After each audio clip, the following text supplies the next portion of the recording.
What do $5 million estates, Cincinnati's top-ranked schools, and miles of private horse trails all have in common? They are not scattered all around the city. They are all concentrated in one ultra-wealthy enclave, Indian Hill.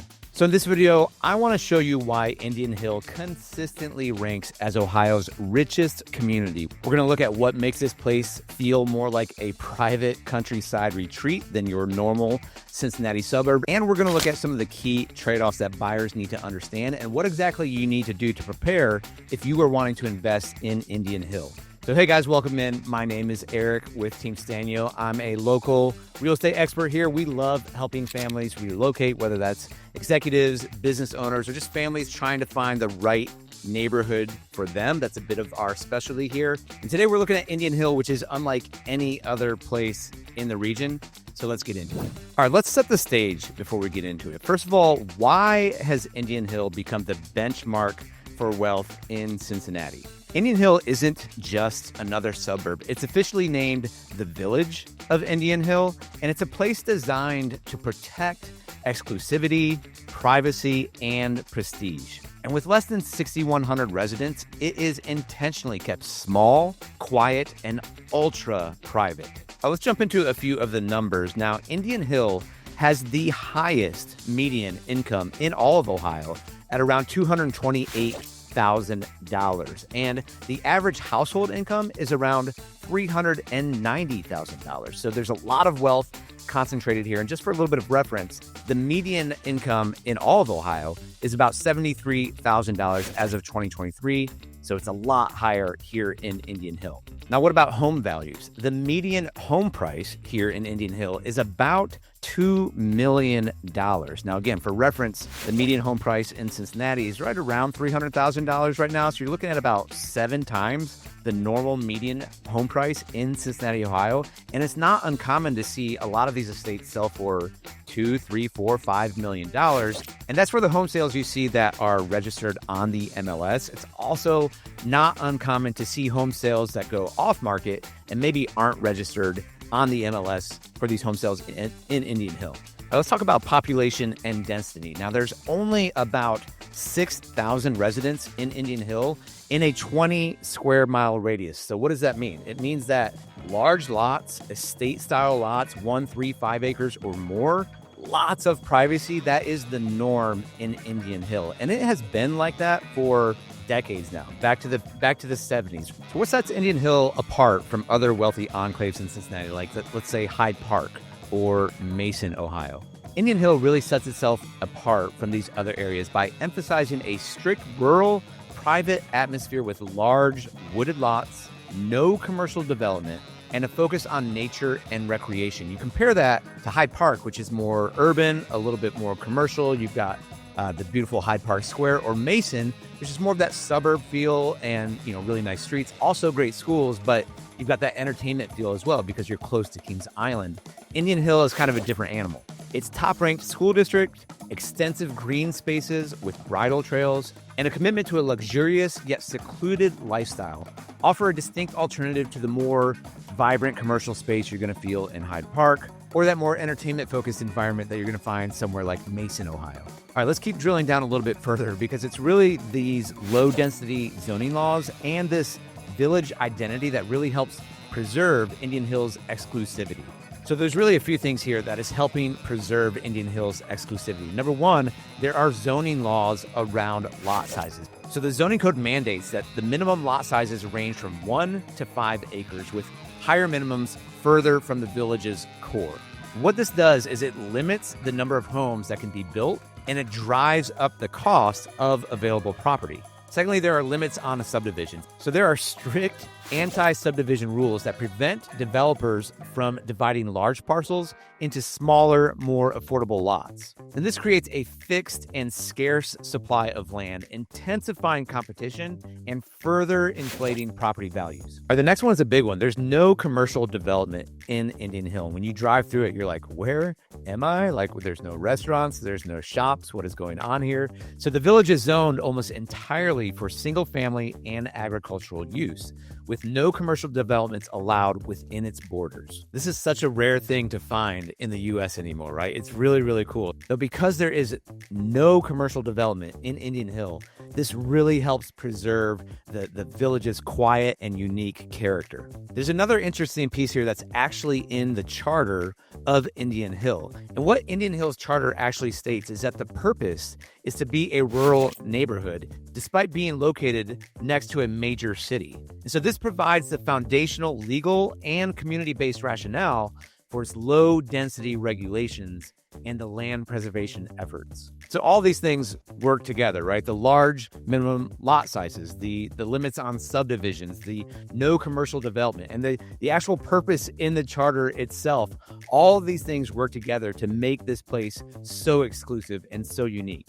And all of that leads up to a reputation as an elite and prestigious community that attracts fluent residents, including CEOs, doctors, and professional athletes. And the emphasis is on that privacy, those large estates, that higher quality of lifestyle. It's not an emphasis on conspicuous consumption. All right, now let's talk about the homes themselves, because Indian Hill isn't just expensive, it's on a completely different level. So from sprawling Georgian mansions to sleek modern estates, the architecture in Indian Hill reflects both legacy wealth and new money elegance. And it's going to be pretty common to find some luxury features on these houses, like tennis courts or pools or stables and even entertainment wings. You're going to find these features on these homes. Now, new construction is pretty rare here. Again, going back to those rules about zoning and the subdivisions and the purpose of the charter and all of that. So it's more common that you're going to find sales of resale homes, and a good chunk of those, not the majority, but there's a decent amount of homes that are also sold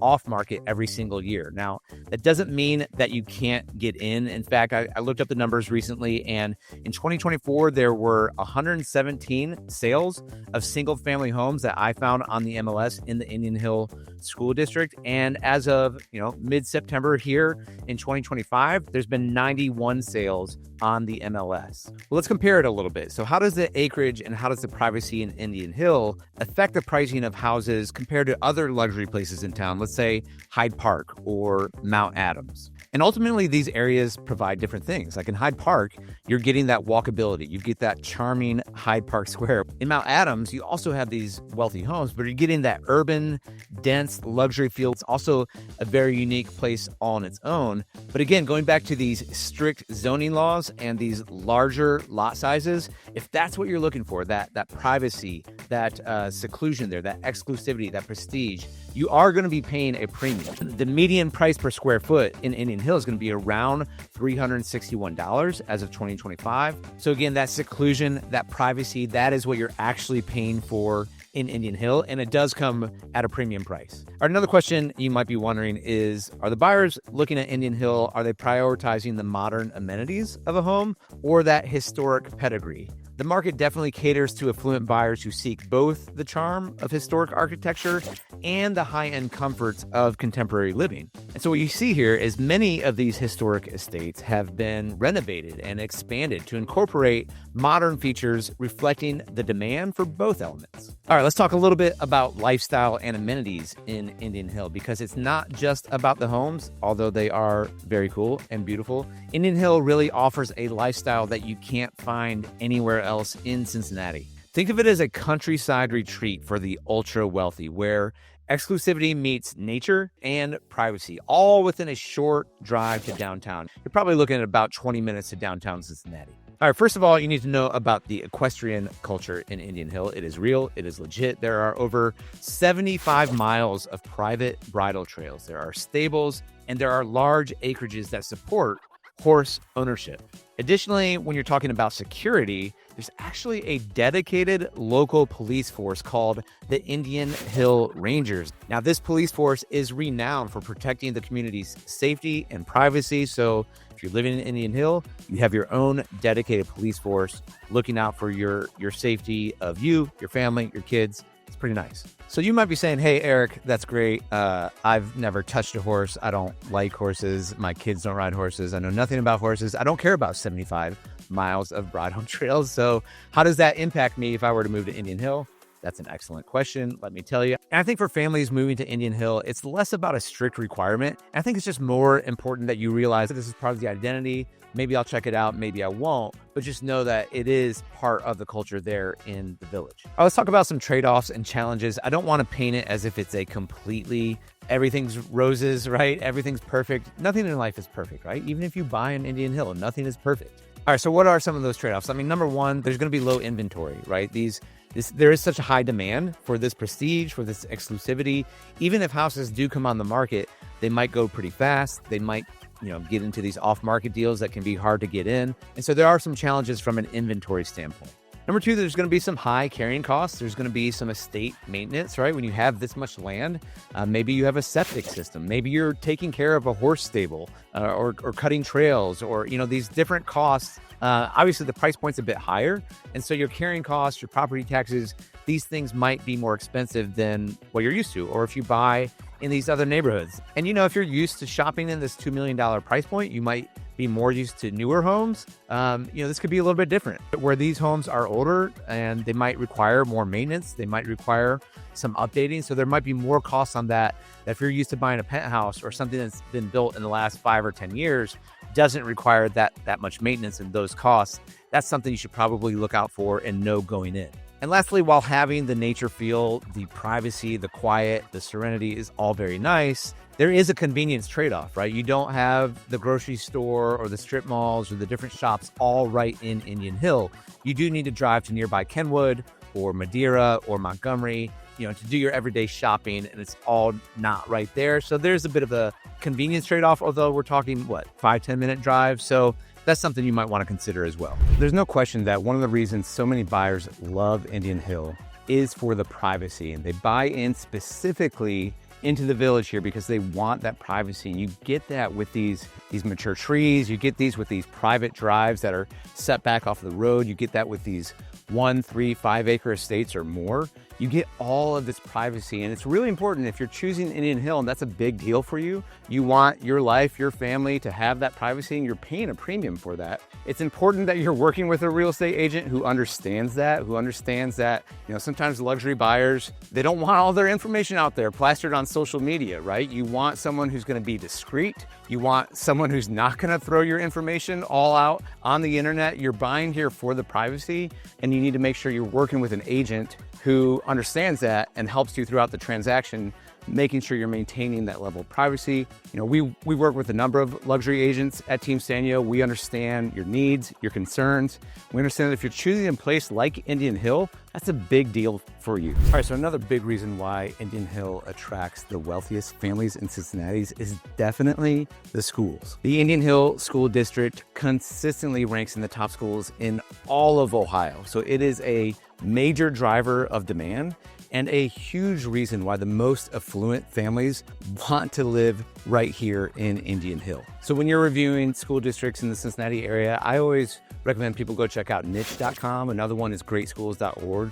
But on niche.com, Indian Hill consistently gets an A+ rating. In terms of the students, they are consistently scoring higher on test scores and college readiness than the average school in the area. It's a top tier school district. In fact, it's such a good school district that many families choose specifically to live in Indian Hill so that they don't have to pay private tuition at some of the other schools locally like Moeller or Elder or something like that, because you're getting a top tier education. So that's something you really just need to run the numbers on the math if you're, considering a private school as well or looking outside of Indian Hill. But definitely if you're looking to move here, there are some homes that aren't in the school district. You've got to be careful about that because you might have an Indian Hill address that is not in the school district. And by far the homes that are in the school district are going to hold their long-term value a lot higher than the ones that aren't in the district. So be careful if you're shopping here. Make sure you work with an agent who understands those boundaries. So if you're thinking Indian Hill might be right for you and your family, well, what does it actually take to get in? If you're wanting to get into Indian Hill, it's not just about the money. You need to be prepared. You need to have the right connections, and you need to be able to move fast if the right property does show up. All right, so how do you need to be prepared if you want to buy a house in Indian Hill? Let's talk about the documents you need. First of all, if you're getting a loan, Obviously, you need that pre-approval in hand. You can't mess around and wait for that until the right property shows up. It'll probably be gone before you have time to make an offer on it. So you either need that pre-approval letter or you need to have that proof of funds. If you're going to be a cash buyer, just go ahead and get that document of, a snapshot of your account or multiple accounts with the account numbers blacked out. That usually will suffice in terms of providing the proof of funds if you're going to make an offer. Secondly, obviously, you're going to want to have the right agent working for you. In order to hire that agent, you need to have reviewed the Consumer Guide to Agency. Here locally, you also need to have a buyer representation agreement in place. Now, these went out nationwide last year. I think they're actually phenomenal, but they're really simple. They just lay out the terms between the buyer and the buyer's broker and say, hey, I'm working for you, you're hiring me, here's the terms, here's the length, here's how I get paid. I think all that is fantastic, but you should have that in place before you go shopping in Indian Hill. Now, obviously, there's going to be the homes on the MLS, but there are going to be some off-market properties too. So making sure you're working with an agent that has these connections, that's used to working in this area and can kind of keep their ear to the ground in case any of these properties are coming up, is extremely valuable. It's going to afford you opportunities that other buyers are not going to get to see. And so when that perfect property does come up, obviously you need to move quickly. Speed matters, but also working with an agent who has negotiated on this level is really, really important, because oftentimes, again, there's such high demand for these homes. You're going to be competing against multiple buyers. You need to be working with an agent that has experience selling these homes and negotiating in multiple offer situations. And myself and my team, we would love to be that real estate team of choice for you. We specialize in helping relocating buyers move across the country. Be sure to check out our reviews. We have over 100 5-star reviews on Google. Be sure to go check those out. But we would love to be your real estate team of choice if you're moving to the Cincinnati area. Just a few other things I would mention if you're looking to buy in Indian Hill. Number one is going to be that due diligence period. So if you're looking to buy an estate, there's a few things you need to look out for that you might not be thinking about. These are larger properties, and so you're probably going to want to get a boundary survey so you know exactly where those boundaries are of your property. Like I mentioned before, there's going to be some unique zoning rules in Indian Hill, so you're going to want to get your hands on those rules. Make sure you read over them, get all of your questions answered on those before you end up purchasing in Indian Hill. You're probably going to have a septic tank on the property, so you are likely going to want to get a septic tank inspection, not just your regular home inspection. And the last thing I would mention here, if you're thinking about buying in Indian Hill, is that you should have a long-term view. You shouldn't really think about this as a short-term investment. Most wealthy buyers who are moving into Indian Hill, they're not looking at it just as a home. They're thinking about it in terms of generationally, with their kids, with their grandkids. And they're thinking about the investment generationally in both the land and the location. Guys, there is no question that Indian Hill is Cincinnati's ultimate symbol of wealth and prestige. But with that exclusivity does come a lot of complexity. Between multi-million-dollar price points, off-market inventory, estate maintenance, and the competition to get into this school district, there is a lot to consider, and it's really easy to either overpay or miss out on the right opportunity. And that's where I come in and would love to help. Every day, my team is helping high-end buyers navigate Indian Hill and Cincinnati's most exclusive neighborhoods with confidence. So if you're interested in Indian Hill, let's talk strategy before you make your move. You can call, text, email me. Would love to chat, learn more about your situation, and help you find the perfect property, whether it's listed on the MLS or potentially off market as well. It's our job at our company to help you find your home and strengthen your family. That's what we are all about. Thank you guys so much for watching. We'll see you in the next one.